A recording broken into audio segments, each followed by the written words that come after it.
Hello guys. सो ये मुझे मिला है कोलैब फ्रॉम तनुवे। ये ना आपके ऑनलाइन प्रोडक्ट अवेलेबल है, मीशो पे भी है, अमेजोन पे भी है और डायरेक्ट भी आप इनसे परचेज कर सकते हो। तो मैं दिखाती हूँ उन्होंने मुझे क्या क्या ऑफर किया है। This is mehndi ball with brush. This is iron kadhai. This is appam maker with long handle. This is roti tawa, and this is again appam maker with two-sided handle.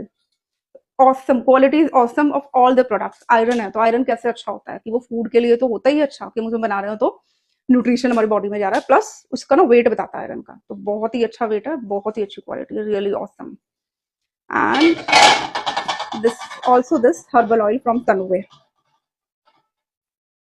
तो thank you Tanuve, thank you.